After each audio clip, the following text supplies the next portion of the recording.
Welcome back, everyone. Today we're going to be making a Watchman's cap. And generally these are smaller winter caps that rest above the ears. In my experience, I found it kind of hard to get that perfect fitting hat on the market. Most of them are cookie cutter, one size fits all, and that just doesn't work with everybody. So using this pattern, I'm going to show you how to make the perfect fitting hat with different styles of fabric. This sewing project is on the easier side. There's only a couple steps, so if you are new to sewing, you should have no problem. With all that being said, if you are new to the channel, grab that printable pattern and let's get started. Getting started with supplies, you'll need 1/4 to 1/2 yard for your main fabric. I recommend using a very stretchy rib knit fabric if you can find it. This type of fabric is very hard to find in the right stretch. That's why I split this pattern up into different sizes, so you can use the correct size with the correct stretch fabric. On the pattern, there is a ruler where you can test the stretch of your fabric, and what I did is cut out a 2-inch width square, held it down to the ruler at 0, and see how far I could stretch it. And I tested this on most of my stretchy fabrics. I came to the conclusion that anything under 3 inches is not that stretchy, and anything over 5 inches is very stretchy. If your fabric falls in that section, I recommend using the medium stretch pattern. Anything under, use the light stretch pattern, and anything over 5, use the high stretch pattern. And again, this isn't perfect science because all fabrics do act differently and they stretch differently, so you may have to play around with it to get that perfect fit out of your fabric. But using the spectrum of sizes I provide in the pattern, you will be able to dial it in from there. And another quick thing to keep in mind is the thickness of the fabric. This also plays in the role in what size to use. If your fabric is very thick, then a smaller size, it's gonna end up being super small and it's not gonna probably stretch and fit over your head. So this is one more small thing to keep in mind as you're sewing. And that's why I always recommend grabbing a little bit more of the fabric you're using so you can play around with it and find that sweet spot. And before we get started, don't forget to grab that PDF pattern. It's available at properfitclothing.com. It's super easy to use. All you have to do is download it, print it out, tape it together, and you're ready to go. And before you tape it together, the best thing to do is to cut off the top and one of the side edges. This is gonna allow you to overlap the pages for a perfectly aligned pattern. And once you have all your supplies gathered and your pattern printed out, it's time to move into cutting. And after taping your pattern together, it should look like this. For the best results, I highly recommend checking your printer alignment. And if you know what type of fabric you're working with and the size you need, you don't have to print out all of the pages. You just have to print out the pages that correspond with the stretch of your fabric. And from here, we're going to cut the pattern on the outside of the black line. After cutting out your fabric, you should end up with one main panel cut on the fold. So when you open this panel up, it should be perfectly symmetrical on both sides of that center fold.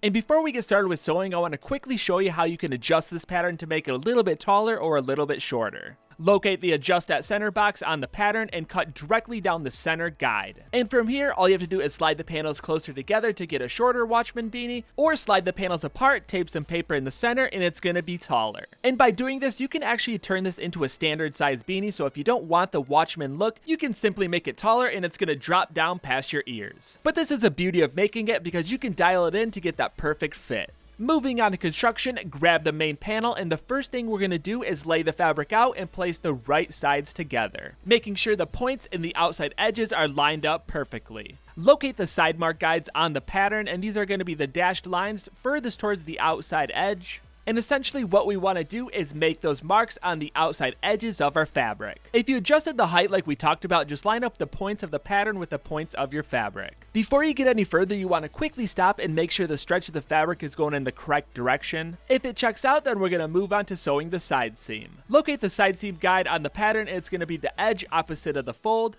Using the markings we just made, we're going to be sewing that side seam from one side mark to the opposite side mark.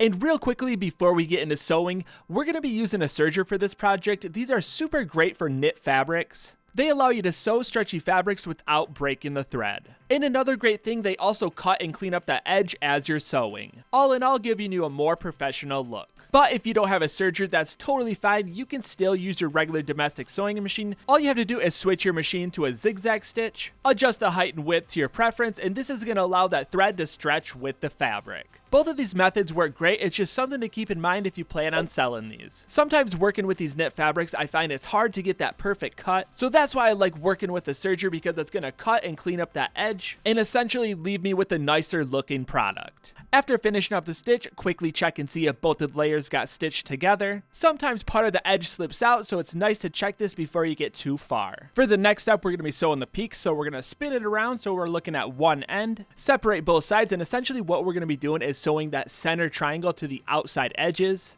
And we're going to be doing just one seam for the front, the back, and spinning it around and doing the same thing on the opposite side. So to clear it up, you'll be adding 4 seams, one on each side of the fabric for both ends. Once you make this once, you'll see what I mean, and you'll be able to do all of these at once to save time. After finishing up the 4th peak seam, we're going to double check, make sure all the layers got stitched together. With these seams added, you can already start to see the peak form, and it's curving slightly inward. To finish that off, all we have to do is the same thing on the opposite side of that center triangle. All in all, giving you a total of 4 new seams. And like I said before, after you've made this hat a few times, you can do all these seams at once, saving you a ton of time. With all 8 seams complete, I like to double check to make sure the seams are pointing directly towards the center of that panel, or as close as possible, because the more symmetrical this hat is, the better it's going to fit on your head. Anyways, moving on from here, we're going to roll the hat in half with the wrong sides together so the right side is facing out. And what we're trying to do is fold it exactly in half so everything lines up at the top. And I found the easiest way to finish off that top edge was to line up all the seams directly in the center.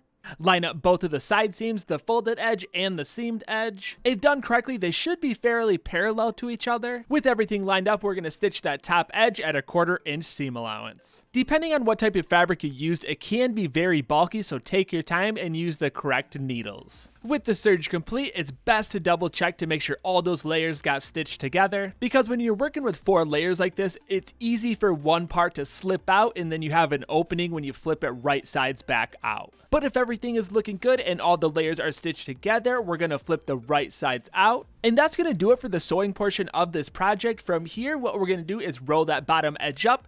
And this is totally up to you and preference on how high you want to roll it. The standard pattern length allows for a couple inches of roll. If you don't want that much, then you're going to have to adjust it or do a double roll. And that's what I just did. I double rolled that bottom edge and I added my branding. And when it comes to adding the branding, if you're adding embroidery, you really want to stretch it, because if you add it without it stretched and you try to put it on, it's going to fit really weird. So just keep that in mind. That's why I added mine with 1 rivet, so that way when I stretch it, it doesn't affect the fit. But get crazy with it, try a bunch of different fabrics, find something that's going to work for you. I like to recycle a bunch of my old fabrics, so that way nothing goes to waste. And like I said before, but it's really important to note that each fabric is going to work differently, and you really have to fine tune the pattern to work with the fabric you have. Some fabrics are really thick and chunky, so when you roll that bottom edge up, it's going to be really huge. You want to keep that in mind when you're picking out your fabrics. Also, the height plays a huge difference. If you want that really tiny beanie, then you want to adjust the height. But with all the patterns included in this one download, you should be able to dial it in for every style of fabric. And the most important thing is that you're making this custom, so you can make it to whatever size you want, so you might as well make it fit right. And who knows, you might even come across the next big fabric to use in beanie making.